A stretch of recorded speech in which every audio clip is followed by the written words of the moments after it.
최근에 1년 동안 기다렸던 시간이 돌아왔어요. 그게 뭐였냐면 바로 여러분 혹시 아실지 모르겠지만 슬기로운 의사생활 시즌2가 지난 목요일 밤 9시에 첫 방을 시작했습니다. 공부해요. 여러분들은 이거 본방 보지 마시고 공부하세요. 네, 다음날 넷플릭스에 올라오니까 여러분들은 나중에 넷플릭스로 정주행하시고 본방은 제가 챙겨보도록 하겠습니다. 시즌 1 때부터 계속 보기 시작해서 시즌 1이 끝나고 시즌 2가 할 때까지 거의 매 달에 한 번씩은 정주행 했었던 것 같아요. 그래서 시즌 2 첫 방 끝나고 나서 하루에 한 번씩 1화를 넷플릭스로 돌려보기를 하려고 그랬는데 집에서 제지당하고 네, 그랬습니다. 매번 에피소드가 귀하고 그 안에 스토리들이 참 감동적이지만 이번에도 마찬가지였죠. 혹시 첫방 본 사람 있나요? 그래. 감사합니다. 제가 방금 되게 감사했던 건 뭐였냐면 갑자기 드라마 얘기 나왔을 때 반응이 말씀 들을 때랑 좀 다를까봐 너무 막 첫방 다 봤다고 그러면 마음이 짠할 것 같은데 감사합니다. 첫방은 산부인과 담당하는 양석형 김대명 배우가 연기하는 양석형 교수 중심으로 그 스토리가 좀 흘러갔습니다. 어려운 부부 이야기였죠. 위험한 부부였고 아이를 지킬 수 있을지 없을지 그 갈림길에 있는 그 이야기였습니다. 스포하는 거 아니죠? 괜찮죠? 해도 되죠? 하면 안 돼? 아직 하면 안 돼? 할 건데? 한 사람은 염세희 교수라는 다른 교수는 그냥 아이를 보내줘야 될 것 같다라고 이야기를 했고 그리고 여기 양석형 교수는 어떻게든 지켜봅시다. 최선을 다하겠습니다라고 이야기를 했죠. 그래서 물어봐요. 나중에 펠로우 선생님이 가서 물어봐요. 어떻게 그 상황에 그런 결정을 하실 수 있었어요? 라고 이야기하니까 양석형 교수가 이렇게 말해요. 뭐라고 이야기하냐면 나는 산모와 태아를 도와주는 사람이야 라고 이야기해요. 우리가 무언가 판단하고 결정해야 하는 상황들을 만납니다. 매번 그렇죠. 어떠한 상황, 어떠한 어려움, 혹은 어떠한 문제들을 만나고 어떠한 고민 앞에 서기 시작할 때 우리는 뭘 해야 되냐면 그게 뭔지를 판단해야 되고 그리고 그 판단에 따라 결정을 해야 돼요. 여러분들에게 지금 가장 큰 결정은 어쩌면 진로의 문제들입니다. 지금 고3 학생들은 어느 정도 진로에 대한 가닥을 좀 잡은 것 같기도 하지만 아직은 모르는 거죠. 중학생은 고입에 대한 문제도 있고 멀리 보면 이제 대입과 내 이제 진로들 하나하나를 판단하고 결정해야 되는 시기가 바로 지금 시기입니다. 그런데 사실 안타까운 건 뭐냐면 이 판단과 결정의 문제는 여러분의 그때로 끝나지 않는다는 사실이에요. 대학을 간다고 여러분이 뭔가 전공을 정하고 내가 이 길로 가야겠다라고 그렇게 결정을 했다고 해서 그게 거기에서 끝나는 문제가 아니라는 사실입니다. 우리의 삶에는 계속해서 판단해야 되고 계속해서 결정해야 되는 문제들이 쉼 없이 달려와요. 그때마다 우리는 판단하고 결정해야 되는 겁니다. 그런데 그때 어떻게 해야 올바르고 그리고 옳은 결정을 할 수 있는가? 그때 두 가지가 필요합니다. 하나는 관점이라는 거예요. 세계관이라고도 이야기하고 가치관이라고도 이야기하는 겁니다. 중요한 건 사람마다 각기 다른 관점을 갖고 있어요. 아까 슬기로운 의사생활에서도 환자 한 명, 그 환자의 상태, 태아의 상태를 보는 그 똑같은 상황을 바라보면서도 누군가는 아주 의학적인, 아주 교과서적인 관점을 갖고 있는가 하면 누군가는 사람 중심, 환자 중심, 그리고 자기 자신의 어떠함을 따라서 자신의 관점을 가지고 그 상황을 판단하는 겁니다. 그리고 그 판단에 따라서 결정하는 거예요. 그래서 어떤 관점을 갖고 있느냐, 비슷한 말로는 이거예요. 어떤 기준을 갖고 있느냐. 우리가 살아가면서 어떤 기준을 가지고 이것을 행할 것인지, 이것을 하지 않을 것인지 우리가 생각해 봐야 합니다.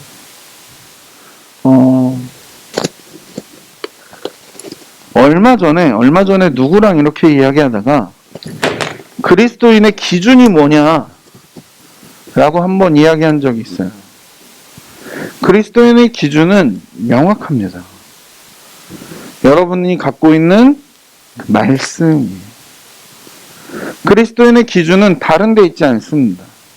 말씀이 하라고 하시는가, 말씀이 하지 말라고 하시는가. 그거 말고는 사실은 없습니다. 나의 경험, 나의 지식, 나의 생각, 그런 것들이 우리에게 사실은 기준이 되기는 어렵습니다. 갑자기 이야기가 좀 다른 데로 새긴 했지만. 그래서 올바른 관점을 가지고, 올바른 기준을 가지고 그 상황을 바라봐야 그 상황 가운데 옳은 판단, 그리고 올바른 결정을 내릴 수 있습니다. 그래서 거기에 대한 몇 가지 질문을 한번 던져봤어요. 세 가지 질문을 던질 건데 이게 사실은 다 비슷한 내용입니다. 첫 번째는 뭐냐면 이 질문이에요. 나는 누구인가 하는 거예요. 나는 누구인가 하는 겁니다. 우리가 지난주에 함께 야곱 이야기 같이 나눴었죠. 맨 마지막에 그거예요. 너 이름 뭐야? 넌 누구냐는 거예요. 그럼 전 야곱이요. 전 사기꾼인데요. 그럼 그 삶은 계속 그런 삶을 살았겠죠. 그래서 이렇게 또 묻는 거예요. 나는 어떠한 사람인가라는 거예요. 이거에 따라서, 이 질문에 대한 답에 따라서 우리는 관점이 달라지기 시작하고 우리의 기준이 달라지기 시작할 겁니다. 그리고 마지막으로 나는 어떠한 삶을 살아야 하는 사람인가라는 질문입니다. 이 질문에 여러분들이 답을 갖고 계시다면 여러분들은 어쩌면 이 질문에 대한 답들로 아주 일관된 판단과 일관된 결정을 내리실 수 있을 거예요. 단 그게 올바른지는 추후의 문제입니다.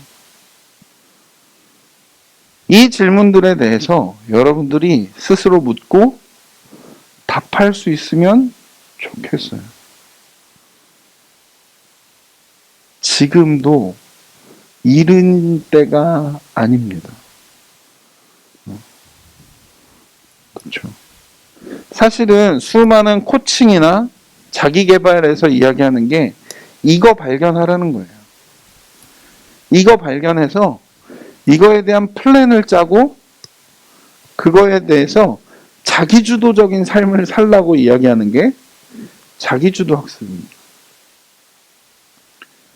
이게 되게 외부 나가면 10대한테는 꿈찾기, 코칭 이런 식으로 많이 되는 이야기들입니다. 그런데 이 똑같은 질문을 단어들로 정리해보면 이런 것 같아요. 첫 번째는 사명이에요. 전쟁 난 거 아니겠죠? 첫 번째 뭐라고요? 사명. 제가 물어볼까요? 여러분 사명은 뭘까요? 여러분 각자의 사명은 뭘까요?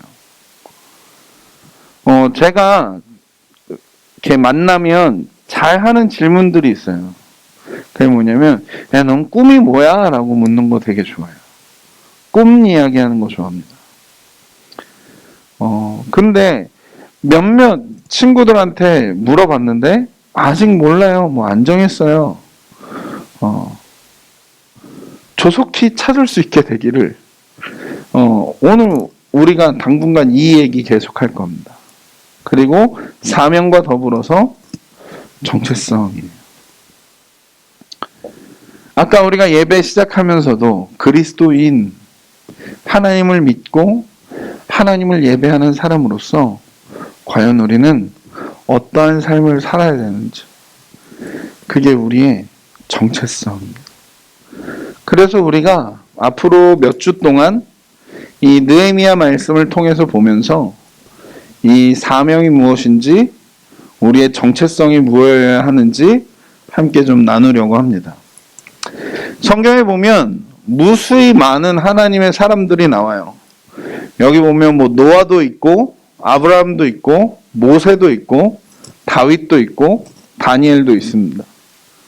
여기 안 나오는 사람 그 이름들도 훨씬 더 많죠. 여호수아도 있고, 뭐 사무엘도 있고, 삼손도 있고. 이 사람들의 공통점은 뭘까요? 이 사람들의 공통점, 다 자신의 사명이 무엇인지, 자신의 정체성이 무엇인지 정확하게 알았던 사람입니다. 그리고 또 한 사람, 오늘 우리가 읽었던 느헤미야래요. 구글에 느헤미야 캐릭터를 치니까 이게 나왔어. 무슨 게임 캐릭터 같은데 아무튼 나왔어. 그런 줄 알고 봅시다. 느헤미야입니다. 여기 있는 모든 사람들은 분명하게 알아요.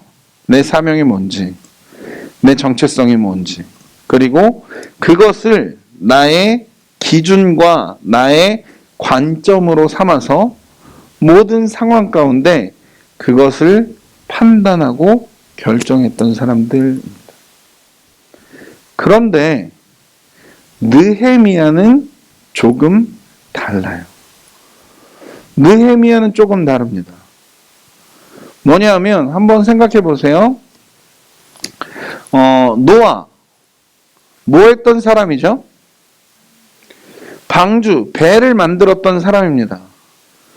노아가 왜 배를 만들었나요? 하나님이 시켰어요. 노아를 부르셔서. 노아야, 비가 올 거다. 그러니 배를 만들어라. 듣고 노아가 했습니다. 아브라함은 어떨까요? 아브라함은 자기 아버지 집에 잘 살고 있었어요. 그런데 어느 날 하나님이 나타나서 너는 너의 본토 친척 아버지 집을 떠나서 내가 너에게 지시할 땅으로 가라. 하나님 나타나서 뿅 하고 나타나서 말씀하시고 아브라함은 그렇게 알고 가요. 또 모세, 광야에서 사막에서 이렇게 있는데 갑자기 약한 떨기나무, 한번 불 확 나면 한 번 불사지로 꺼져버리는 그 떨기나무에 불이 붙었는데 안 꺼져요. 뭐지? 그러고 갔더니 거기에서 하나님이 말씀하세요. 너 애굽으로 가서 내 백성을 데리고 나와라. 그리고 갑니다. 내년에 우리 중고등 중1 새내기로 올 친구들이에요. 네, 미리 인사하는 거예요. 다윗은 어떤가요? 다윗은 그냥 가만히 양치고 있었어요.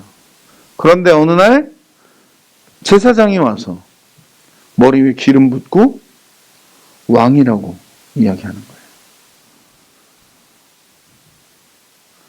하나같이 이 사람들은 하나님의 음성을 들었든지 환상을 받든지 아니면 굉장히 분명하고 아주 명확한 외부의 압력이 있었어요. 그런데 오늘 우리가 느헤미야 1장을 1절부터 11절까지 다 읽었는데 거기 하나님이 등장한 거 보셨어요? 느헤미야가 기도하는 거 빼고 하나님의 이름이 등장하거나 하나님의 천사의 이름이 등장하거나 혹은 느헤미야가 꿈을 꾸거나 환상을 보거나 누가 외부의 압력으로 느헤미야 너가 성벽을 지어야 돼. 느헤미야가 한 일이 뭐냐면 무너진 예루살렘 성벽을 지은 사람이에요. 느헤미야 너가 그 성벽을 지어야 돼 라고 누구도 느헤미야에게 그 말을 한 사람이 없어요. 없어요. 그래서 이 모든 사람들과 느헤미야는 조금 다릅니다. 우리는 성경을 통해서 배워요. 뭐냐면 하나님이 우리에게 그렇게 말씀하실 것처럼 배워요. 그래서 예전에 그 같이 신앙생활했던 제 1년 후배, 1년 학교 후배, 고등학교 졸업하고 대학교 와서 20살 돼서 같이 이렇게 소그룹 하면서 기도 제목 나눠라. 뭐냐? 비전이요. 진로. 내가 어떻게 해야 될지 모르겠습니다. 군대 가면서 기도 제목 나누라 그랬더니 똑같아요. 비전, 진로. 내가 앞으로 뭘 해야 할지 모르겠습니다. 군대 제대하고 나서 기도 제목 뭐야? 물어봤더니 비전, 진로. 똑같아요. 대학교를 졸업할 때가 됐어요. 너 기도 제목 뭐야? 비전, 진로. 앞으로 내가 뭘 해야 될지 모르겠어요. 그리고 취업할 때가 됐어요. 너 기도 제목 뭐니? 비전, 진로. 그리고 그 친구가 하이모에 들어갔어요. 모바일 그 회사에. 처음 들어갔어. 너 기도 제목이 뭐야? 비전, 진로. 회사에 들어간 지 3년이 지났어요. 30이 다 돼갑니다. 너 기도 제목 뭐야? 뭘 것 같아요? 비전, 진로. 결혼했어요? 기도 제목이 뭐야? 비전, 진로. 그리고 와이프랑 쇼핑몰 차렸어요. 그때 기도 제목이 뭐였는지 알아요? 비전, 진로.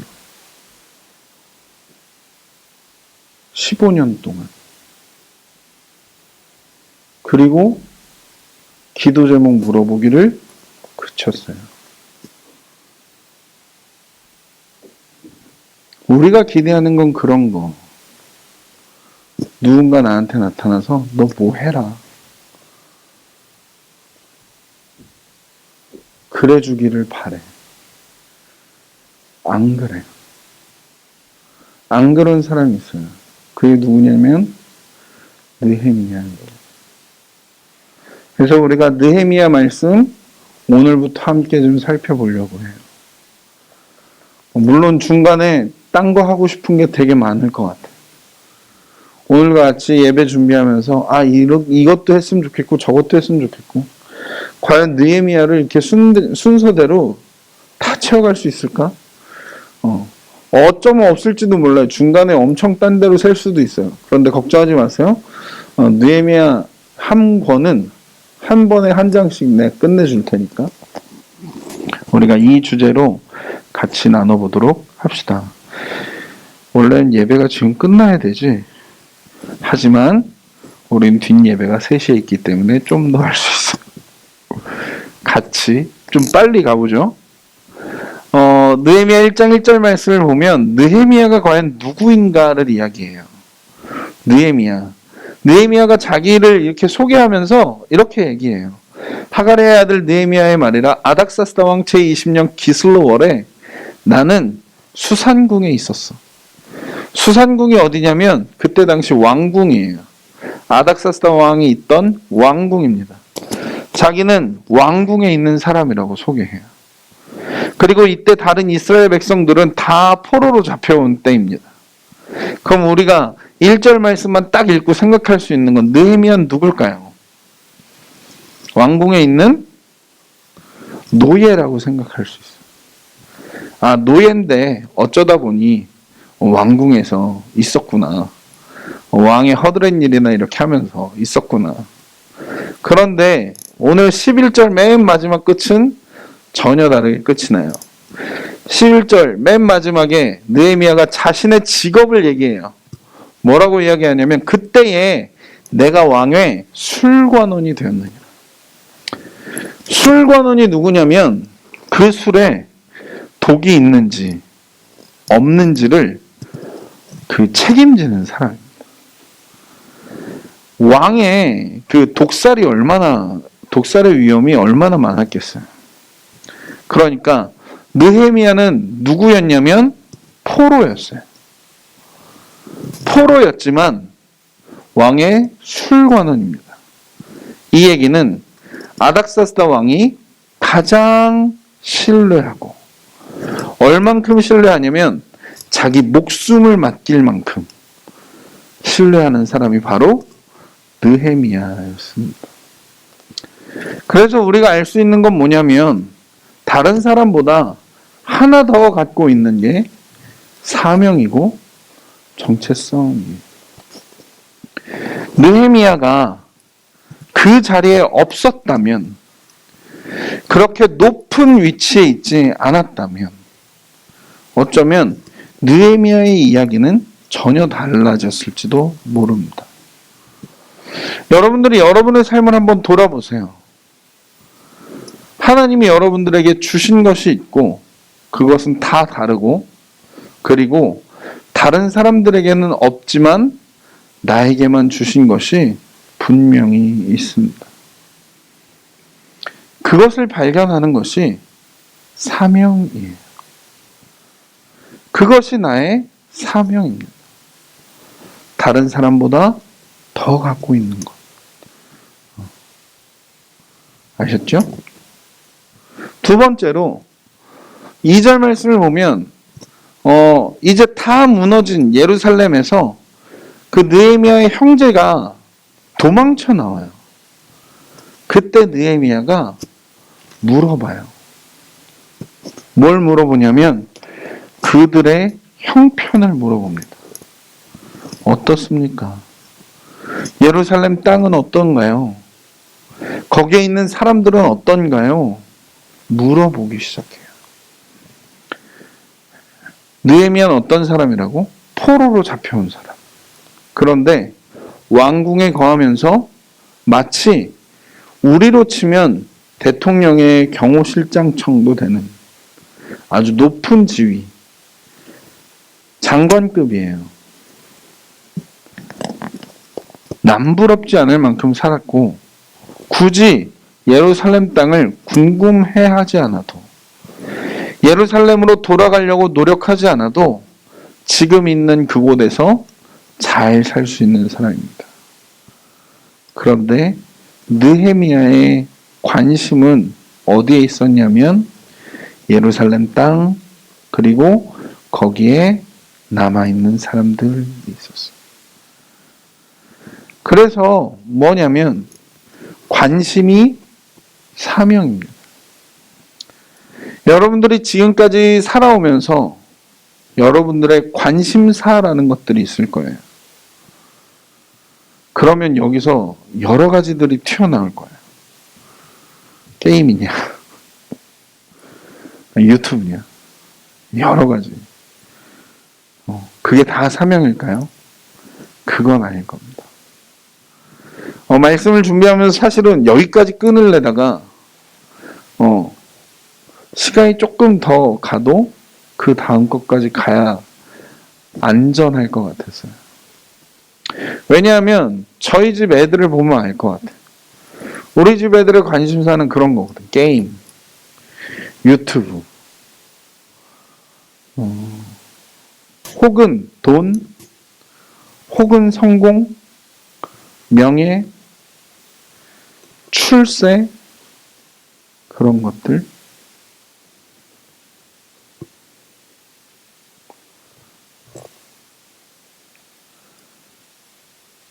다음 거를 기억하세요. 그 다음 거. 느헤미야가 어떻게 했는지. 느헤미야의 모든 관심이 채워진 뒤에 느헤미야가 한 일은 무엇이냐면 기도하는 일이었어요.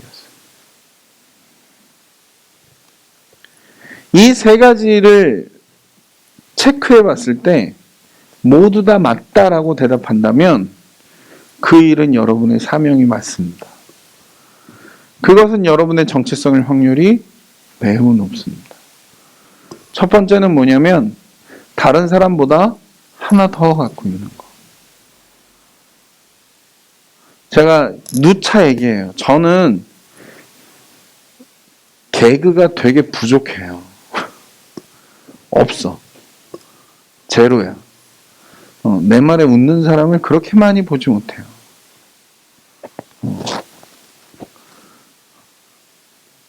그런 유머러스함은 저한테는 없어요. 하지만 다른 거는 있어요. 이런 거, 저런 거. 여러분에게도 한번 찾아보세요. 나에게 다른 사람보다 더 있는 게 뭘까? 그리고 내가 관심 있는 게 뭘까? 제 대학교 친구니까 신학생이겠죠. 대학생 친구요. 그 친구 소개하고 말씀 마치고 싶습니다. 그 친구는 이렇게 신학교 와서 선교사가 꿈이었어요. 중국 얘기만 나오면 그냥 울었어. 그리고 날마다 중국을 위해서 기도했어요. 아, 그치. 저런 친구가 나가야지. 중국 선교사로. 근데 놀라운 사실 한 가지는 그 친구는 매일 점심을 짜장면으로만, 중국 음식만. 온 관심이 다 중국. 온 기도도 다 중국. 지금 중국에 나가서 열심히 사역하고 있어요. 여러분들이 관심이 어디로 가고 있는지 보세요. 그러면 몇 개가 추려질 거예요. 그리고 맨 마지막, 여러분이 어떻게 기도하고 있는지 보세요. 아까 몇몇 학생들하고 물어봤어요. 너는 기도하니? 기도 어떻게 하니? 고마웠어요. 되게 솔직하게 얘기해서 안 한다고. 조만간 우리 기도 얘기합시다. 느헤미야 중간에 아마 기도 얘기를 넣어야 되지 않을까 싶어요. 여러분이 기도하는 그게 사명입니다. 여러분이 기도하는 하나님 이런 사람, 하나님 이 일, 그게 여러분의 사명이고 여러분의 정체성. 하나님이 그것을 통해서 여러분에게 하나님의 일을 맡겨나가기 시작할 겁니다. 그래서 여러분이 하나님의 뜻을 이루어갈 수 있게 되기를 소망합니다. 지금이에요. 지금. 청소년, 이때 여러분들이 이것을 깨닫고 여러분의 삶의 시간들을 잘 사용하기를 소망합니다. 한 주간 같이 기도하면서 한번 발견해 나가 보도록 합시다. 아셨죠? 네, 기도하겠습니다.